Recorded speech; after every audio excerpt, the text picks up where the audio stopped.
예, 안녕하세요. 오늘 대담 참가자인 동시에 오늘 사회를 맡게 된 한국문화예술위원회 정병국입니다. 바쁘신 중에 오늘 이렇게 시간을 내주신 여러분들께 진심으로 감사의 말씀을 드립니다. 올해로 한국문화예술위원회가 출범한 지 50주년이 되는 해입니다. 과연 한국문화예술위원회가 해왔던 일들이 어떠했는지, 또 그것을 기반으로 해서 새로운 미래의 50년 역사를 우리가 어떻게 써나가야 될지 하는 문제를 우리 예술인 여러분들과 그리고 또 정책 전문가 여러분들과 함께 논의하기 위해서 이 자리를 마련하게 됐습니다. 오늘 시간을 내주셔서 함께 해주신 것 정말 감사드리면서 여러분들의 의견을 자유롭게 좀 개진해 주시기를 바랍니다.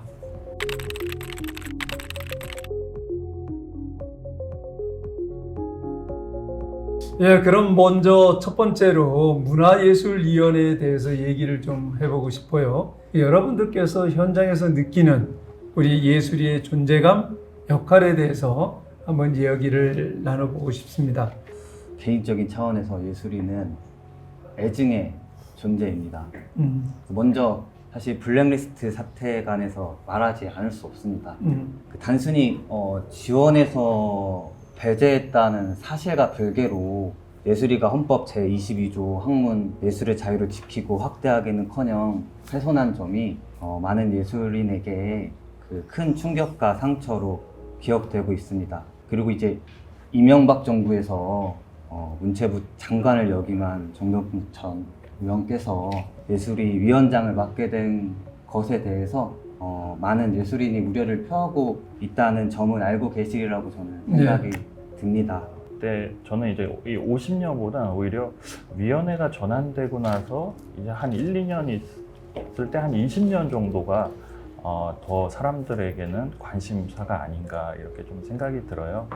공공기관이자 그러니까 예술의 자율성도 보장을 해줘야 되고 그리고 공공기관으로서 또 공공성을 또 무시할 수 없는 가치이기 때문에 이 지점에서 항상 좀 충돌이 있어 왔던 것 같습니다. 그래서 이런 것들은 계속 위원장님께서 제가 좀 찾아보니까 월요일 날마다 이제 대담도 하시고 이런 것들을 통해 좀 노력을 하고 계신 걸로 알고 있는데 좀 현장의 목소리를 계속 들으면서 좀 바텀업 식의 정책이 구성된다면 좀 더 나아지지 않을까 생각이 듭니다. 네.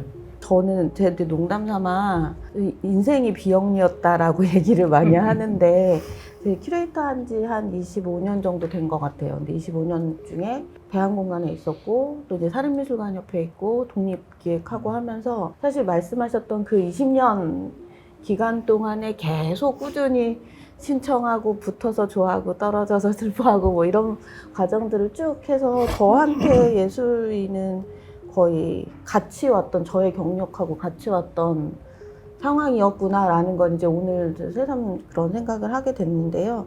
인생이 비영리였다고 말씀드린 것처럼 어떤 지원, 그 애증이 조금 다른 애증의 관계인 것 같아요. 저에게는. 그러니까 뭔가 상상하고 하고 싶은데 못했던 거를 도와줘서 할 수 있게 했던 부분도 분명히 컸던 것 같아요. 이제 저의 경우에는 외국에서 공부한 적도 없고 한국 이제 토박이로 현장에 나와서 할 때 내가 과연 외국에 나가서 외국 큐레이터들을 만날 수 있을까? 이런 생각들을 하고 있었을 차에 마침 이제 한동안 그런 게 있었잖아요. 국제교류위원회에서 막 밀어주셨던 적이 있었어요.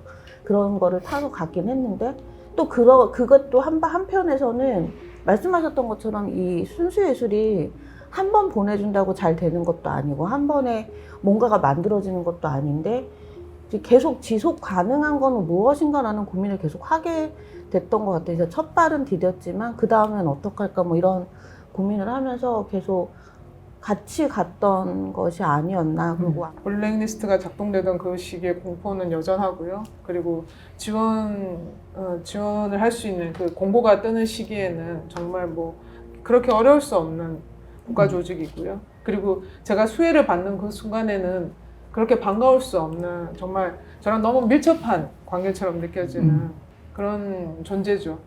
우리나라는 전적으로 그 예산에 의존을 해요. 그러다 보니까 그 돈으로부터 자유롭지 못한 거죠. 경제적인 측면으로부터. 그러다 보니까 정권이 바뀔 때마다 그 예산을 가지고 정치적으로 이용을 하려고 하는 그런 경우가 있었고, 그게 극단적으로 나타난 예가 블랙리스트라고 생각을 합니다. 그건 있어서도 안 되고 있을 수도 없는 일이 일어났다라고 생각을 하는 사람이기 때문에 현장에 계신 우리 최지인 시인께서 하시는 말씀에 저는 절대적으로 공감을 해요. 그리고 제가 이 자리에 맞지 않는 자리라고 하는 것도 잘 알고 있어요. 그렇지만은 그 이전에 그 위원회가 그렇기 때문에 하지 못했던 부분들이 내가 와서 해야 될 역할이 아닌가 하는 생각을 하면서 오늘 이 자리를 통해서도 지금 현장의 아픈 소리도 듣고 또 미래에 우리 문화예술위원회가 어떻게 끌고 나가야 될 건가 하는 방향도 제시해 주시는 말씀 같은데 그걸 달게 받고 이런 말씀들을 잘 현실적으로 정책에 반영할 수 있도록 노력을 하겠다는 말씀을 드리겠습니다.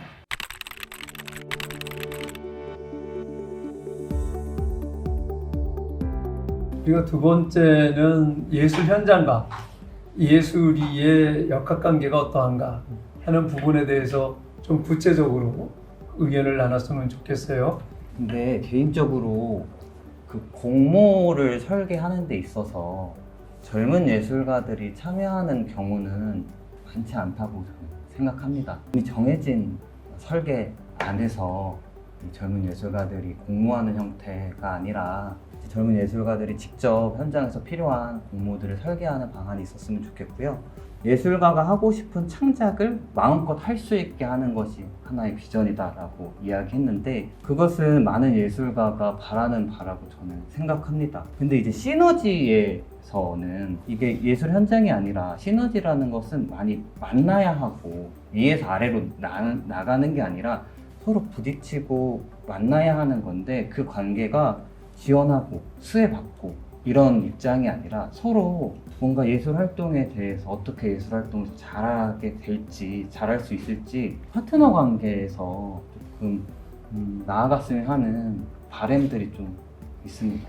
제가 그 7기 위원 뽑을 때 이제 사실 심사위원으로 참여를 하게 됐었는데 그 과정에서 그러니까 뭐 지정학적 성별이라던가 연령이라던가 뭐 경력 이런 거 전혀 개의치 않고 누구나 지원할 수 있다 해서 서류를 받았고 실제로 심사를 해본 결과 그 젊은 20, 30대 예술가분이 지원이 많이 없었어요. 그래서 최대한 그 이제 30, 40대도 이렇게 누락되지 않게 뽑기 위해서 되게 많이 신경을 쓰고 또 지역에서도 올라오실 수 있도록 안배를 하고 그랬었는데 그런 노력을 하고 있는 지점들이 어떻게 보면은 예술 현장에 다 닿지 않는다라는 느낌도 굉장히 많이 받았어요. 심사를 하게 되면서.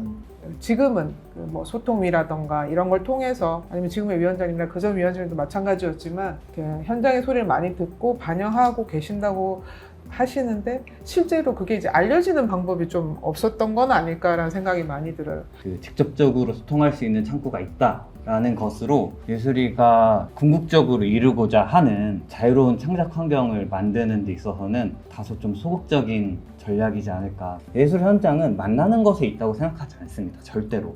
예술 현장은 예술 작품에 있습니다. 연극에 있고 그 전시관에 있고 갤러리에 있고 무용가들의 작품들에 있고 또 책에 있습니다. 그것들이 지금 2020년대에 한국 예술의 흐름이 어떤 건지 어떤 것들을 한국 예술들이 하고 있는지 이를테면 연극계에서는 어떤 이슈들로 많은 것들을 올리고 있고 2020년대 한국 문화의 가장 큰 화두는 어떤 것인지를 파악하는 게 가장 중요하다고 생각하는데 그것이 항상 뒷짐지고 있는 듯한 느낌이 다소 있는 것은 사실입니다. 굉장히 좀 무섭다고까지 생각되는 부분은 뭐냐면 그 예술위원회에서 이 지원 사업의 그 구조를 짜는 거에 작가들의 작업이 되게 많이 흔들릴 때가 있어요.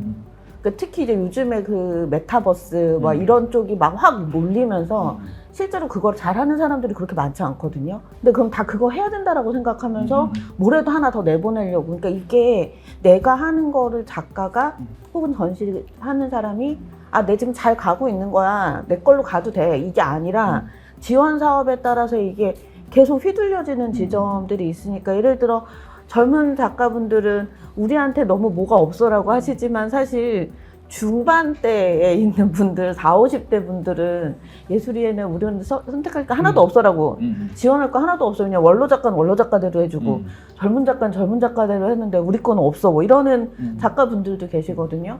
그리고 막 모두가 다 메타버스 해야 될 것 같아. 아트앤테크 해야 될 것 같아. 왜냐면 거기 포션이 점점 커지니까 AI 그렇게 가야 될 것 같아라고 한단 말이에요. 그러니까 예술인은 오히려 너가 그냥 그림을 그리는 거야? 그럼 그림만 잘 그려도 돼. 그렇게 해서도 갈 수 있는 그 섹터가 각각의 장르에 있는 부분들의 지원이 가줘야 될 것 같다라는 생각이 너무 많이. 예술의 이 노젓는 방향이 현장에는 굉장히 큰 영향을 미칠 수밖에 없는 구조는 어쩔 수가 없습니다. 보조금을 지원하고 이것을 이제 공모의 방식에 의해서 이루어지기 때문에 그 공모 방식 자체가 이제 예술가들한테는 예술의 방향에 굉장히 큰 영향을 미칠 수밖에 없습니다. 아까 선생님 말씀하셨듯이. 그리고 예술가의 통계는 한 10년 전보다 5배 이상 늘었습니다. 예술 활동 증명을 신청한 예술가 통계를 보면 복지재단에 그렇기 때문에 사업을 많이 이제 예술에 있는 성과를 관리하고 공공기관으로서 이러한 의무가 있기 때문에 그렇기 때문에 이제 소액다건식으로 계속 또 사업이 쪼개집니다. 그러니까 이렇기 때문에 이제 예술인으로서는 작년에 내가 이만큼의 지원을 받았다고 해서 올해 그렇게 받을 수 있다는 보장이 안 되기 때문에 항상 불안함이란 게 좀 내포되어 있는 것 같습니다. 예술인은 나름대로의 정책을 정부 방향도 따라야 되고 그리고 사업의 성과도 관리해야 되고 예술인도 더 많이 지원해야 되고 이런 방향이 있고 예술인들은 뭔가 예산은 계속 깎여오는 것 같고 뭔가 내가 할 수 있는 분야는 정해져서 공모가 내려오는 것 같고 이렇기 때문에 자율성이 떨어진다고 느끼는데 이 두 부분을 위원장님께서 대화를 계속 하고 계신다니까 이런 부분에 접점을 좀 찾아가는 게 되게 중요할 것 같아요. 새로운 사업을 만들 때도 당연히 또 저희가 소통을 합니다. 그러니까 말씀하신 누가 대표냐라고는 할 수는 없지만 적어도 최소한 그 장르에서 최대한 많은 분들이랑 모여서 회의를 해서 이런 방식이면 좋겠다라는 의견을 들어가지고 저희가 만들려고 최대한 노력을 해요. 근데 최 박사님 말씀하신 것처럼 또 공공기관이다 보니까 공공성을 놓칠 수는 없거든요. 그러니까 아까 말씀하신 그 메타버스 말씀을 하셨는데 저희가 계속 예산이 늘어나고 있습니다. 그 말은 기존에 하고 있던 사업이 이제 메타버스가 되니까 그 사업 예산을 깎아가지고 메타버스에 넣자가 아니라 메타버스 예산이 정부에 딱 등장을 하면 저희는 메타버스 예산이 저렇게 커지는데 예술가들도 메타버스를 활용한 예술을 할 수 있지 않나? 그럼 저희는 그 예산을 최대한 저희가 확보하려고 노력을 하는 거예요. 기존 예산을 깎는 게 아니라. 근데 말씀하신 것처럼 메타버스가 확 늘어나면 상대적으로 적어 보이는 그 기존의 예산들이 보이다 보니까 예술위원회가 더 이상은 기성 예술 창작에 대한 관심은 적어지고 현실의 트렌드를 따라서 메타버스만 늘리는구나 약간 그런 생각을 가지실 때가 있어요. 제가 이런 생각을 해요. 우리가 좀 더 자유롭게 예술인들이 하고 싶은 대로 그 창작의 영역을 넓힐 수 있는 방법, 그리고 아까 말씀하셨지만은 결국은 정부 예산을 쓰니까 그것을 결산을 해야 되잖아요. 정부 지침이 또 있단 말이에요. 방침이. 그 돈은 예산을 함부로 쓸 수가 없는 부분이 이게 그 정산하는 과정이 정말 이게 제가 현장 간담회를 현장 그 업무 보고를 할 때 쥐관한다 이런 말씀을 하시는 분들도 있더라고요. 굉장히 어려운 일이죠. 그 선진국이라고 해서 다 그렇지는 않더라고요. 미국 같은 경우 가장 활성화되어 있는 게 사회적 후원인데 우리도 그런 방향으로 좀 나가야 되지 않겠느냐 이런 생각을 해요.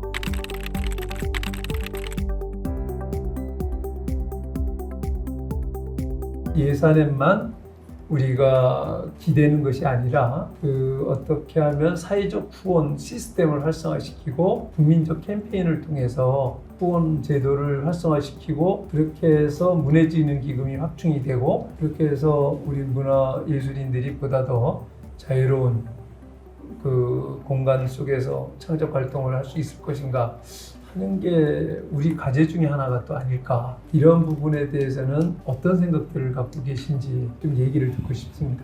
한문이 공고를 통해서 이제 메세나 사업 같은 것들이 있잖아요. 네, 있어요. 아까 쉬는 시간에 잠깐 말씀드렸지만. 근데 민간 극단, 이제 저같이 연극을 하는 이제 소규모의 면세 사업을 하고 있는 극단이 이렇게 그 조건에 맞춰서 등록하기가 일단 너무 어렵습니다. 그러니까 직원에게 월급을 주고 있는 정직원이 몇 명인지, 그리고 이제 4대 보험이 다 들어가 있는지, 몇 명이 하고 있는지, 그리고 1년 예산이 어떻게 되는지, 그리고 매출은 어떻게 되는지, 그래서 그런 재무제표들을 일단 첨부를 해야 되고요. 기업도 마찬가지로 천의로 예술에 지원하겠다라고 이렇게 자원을 하셔도 그 회사는 어떤 정도의 규모를 가지고 있는지, 매출은 어떻게 되는지 다 오픈해야 되는 그런 상황이에요. 그러다 보니까 이 매칭의 조건들이 너무 어려운 거죠. 그래서 대부분 못해요. 이게 조금만 더 간소화되거나 이제 어떤 후원이나 뭐 기부의 형식으로 된다면 얼마든지 만나고 이렇게 지원을 받고 그게 뭐 지역 특수성으로 확장될 수 있을 것 같은데, 지금으로서는 이 메세나 사업에 참여한다라는 건 제 입장에서는 이제 엄두도 못 낼 일이거든요. 기업에 계신 분들은, 여유가 있으신 분들은 오히려 자기 미술관을 만들려고 하지 사립에 이렇게 후원하려고 잘 안 하시고, 그다음에 이제 전시의 경우에는 제 생각할 때 단발이라고 많이 생각하시는 것 같아요. 그러니까 한 번 전시 기간 끝나고 나면 얘는 이제 다시 안 된다고 생각하니까 그렇게는 잘 안 하고, 오히려 공연 같은 경우는 티켓을 주고 막 이러면 본인들도 약간 생색도 내고 그렇게 되는 지점이 있으니까 오히려 전시보다는 조금 마음 편하게 많이 가시는 것 같은데, 그러니까 그런 부분들에서 전시는 어떻게 움직여야 되나 그런 고민들 저희 이제 현장에서 많이 하고 있고요. 이제 그런 면에서 이제 저희는 공간을 가지고 있기 때문에 이제 멤버십에 대한 부분도 사실은 고민을 되게 많이 해요. 그러니까 멤버십 제도는 사실은 그게 실제로 뭔가 돈이 많이 쌓인다의 부분이라기보다는 너네들이 하는 걸 우리가 응원해라는 거잖아요. 그 이제 멤버십 제도를 이제 미술관들을 어떻게 활성화시켜야 될 것인가, 그러니까 굉장히 여러 각도에서 고민하는 것 같아요. 그러니까 프로젝트에 따라서는 막 클라우드 펀딩 막 갔다가 너무 힘들어서 못하겠다 막 그러기도 하고, 이 규모 있는 국제 교류전 같은 경우는 이제 기업들 찾아가서 프레젠테이션 하고 막 하지만 좀 성과는 잘 없고, 그러니까 그러다 보니 결국은 다시 지원 제도에 다시 이제 복귀하는 상황이 되고, 티켓을 구매하는 사람한테 결국엔 이 칼자루가 지어져 있는 것 같아요. 사업 예술가들의 창작 활동을 보장하면서도 결국엔 또 자생력 문제가 또 이 얘기가 나올 수밖에 없고, 항상. 그리고 이것을 예술위원회, 아까 차장님 고민이 딱 거기에 있는 것 같아요. 국민도 고려해야 되는 거예요. 이거를 수요자, 그러니까 최종 수요자로 저는 표현하고 싶은데, 이 예술을 소비할 수 있는 이 소비자들의 지갑을 열게 하는 거, 이게 이제 근본적으로 어디까지 정책을 개입해서 인식 전환을 시킬 것인가, 이런 것들도 고민을 하긴 해야 될 것 같아요. 예술위원회가 좀 예술가들이 못하는 이런 홍보를 좀 통합적으로 세게 해주는 이런 역할도 해주면 좋겠다, 이런 생각이 들어서, 예, 마케팅이나 이런 부분도 예술위원회의 어떤 기능 중에 하나로 좀 들어왔으면 좋겠다라고 얼핏 생각이 들었습니다. 민간의 인식을 바꾸는 게 중요한 것 같아요. 그러면은 지금 예술위원회도 하고는 있지만 예술 가치의 공감을 그만큼 강화해야 된다. 그러니까 후원금을 얼만큼 모금을 해야 되는가에 대한 고민도 당연히 중요하지만, 그것은 이제 결과물로 나오는 거고, 민간이 얼만큼 예술 가치에 공감할 수 있는지에 대한 이 가치를 전달하는 게 그만큼 중요한 것 같아요. 제가 아쉬운 거는, 저도 이제 문예기금이 고갈되고 있는 단계에서 고갈되는 것을 극복하기 위해서 여러 프로그램도 해보자고 제안을 했고, 국회에 찾아가기도 했고, 예술가분들이랑 같이 만나서 국회에서 아까 말씀하신 세미나나 토론회도 참석을 해봤어요. 근데 예술가분들한테 그런 말씀을 드리면 안 가시려고 그래요. 그러니까 기금이 고갈되고 있습니다. 같이 가서 좀 참여해서 저희한테 힘을 보태주세요 하면은 잘 안 가세요.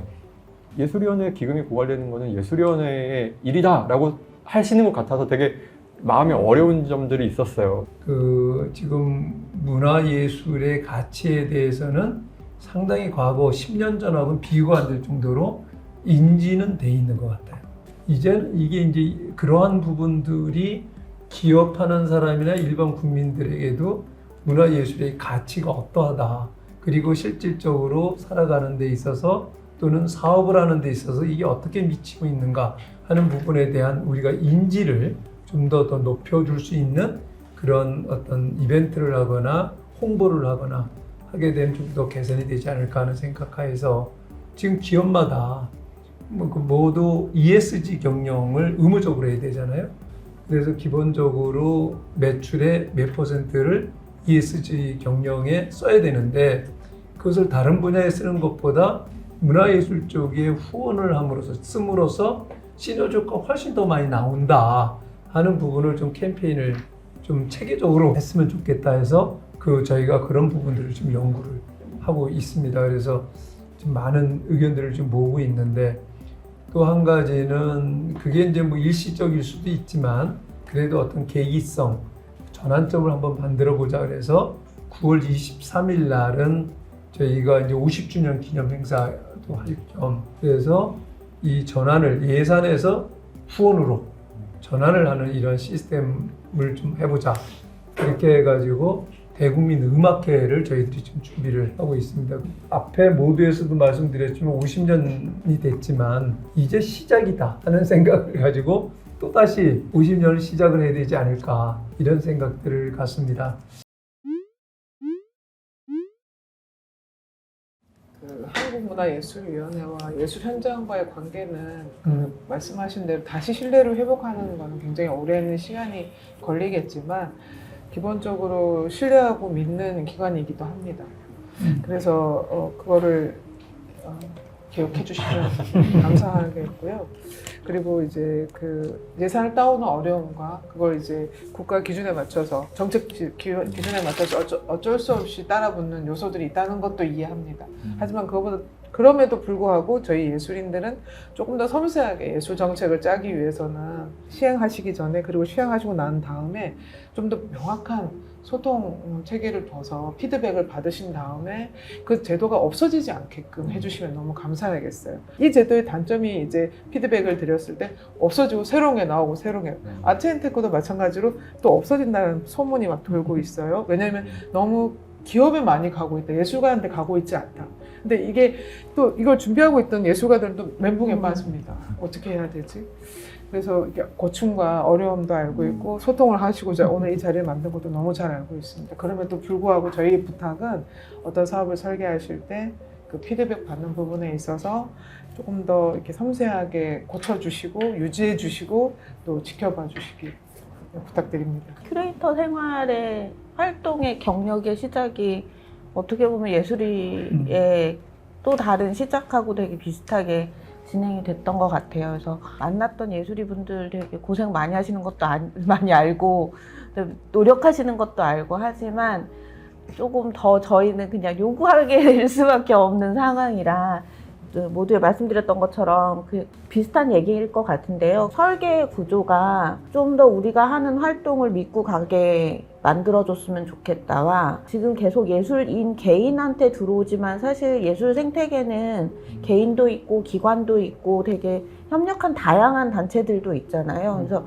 이 구조를 조금 잘 보시면서 이 구조에 대한 지원이 나와야 예술인들도 단계별로 성장할 수 있는 지점들이 있거든요. 기관에 대한 부분, 예술인에 대한 부분 이런 것들이 가장 밑바닥에 있는 거를 좀 공고히 지원해 주셨으면 좋겠다. 위에서 막 반짝반짝하는 애들도 좋지만 그 밑에서 이렇게 우리 발 닿는 지원을 좀 많이 해주셨으면 좋겠다라는 생각입니다. 고맙습니다. 오늘 아주 장시간 동안 진지하게 여러 가지 현장의 목소리들 또 우리 위원회 입장에서는 뼈아픈 여러 가지 고언도 많이 들었습니다. 그만큼 문화예술 현장은 어렵다라고 하는 것을 반증하는 것이라고 생각을 하고 또 우리 위원회가 그동안 거기에 부응해서 충분히 그런 예술인들의 생각 이런 부분들을 반영하지 못한 측면들이 있구나 하는 생각을 갖게 합니다. 우리 전부 다 5분하고 같이 나눈 얘기지만 이것이 문화예술계의 장르별 파트를 대변한다고 생각하지는 않습니다. 그냥 개별적으로 예술 현장에서 활동을 하시면서 애로점들을 말씀하신 거고 어떻게 보면 크게 보면 이게 예술인들의 바람이구나 하는 정도로 저희들이 볼 수 있지 않을까 이렇게 생각을 합니다. 특별히 어떤 분야별 대표를 해서 나오신 분들은 아니기 때문에 그런 우려는 하지 않으셔도 될 것 같다 하는 생각을 갖고요. 제가 더 노력을 하겠습니다. 예, 지금 말씀하신 대로 저희들이 존재하는 이유는 예술인들 때문에 존재하는 기관이고, 그런 만큼 예술인들이 원하는 방향의 사업 설계를 하고 또 정책을 입안하고 집행을 할 수 있도록 가능하면 더 많은 대화를 하고 소통할 수 있는 기회를 만들겠습니다. 오늘 여러분들께서 주신 고언은 50년을 맞이하는 문화예술위원회가 향후 어떻게 어떤 정책 방향을 가지고 나가야 될지 지침이 되리라고 생각을 합니다. 다시 한번 오늘 시간을 내주신 여러분들 정말 고맙습니다. 감사합니다. 고생하셨습니다. 예, 예. 고생하셨습니다. 예. 아이고 고생하셨어요. 고맙습니다. 네, 수고하셨습니다. 그래요. 네. 수고하셨어요. 자, 아이고, 고생하셨습니다. 수고하셨습니다.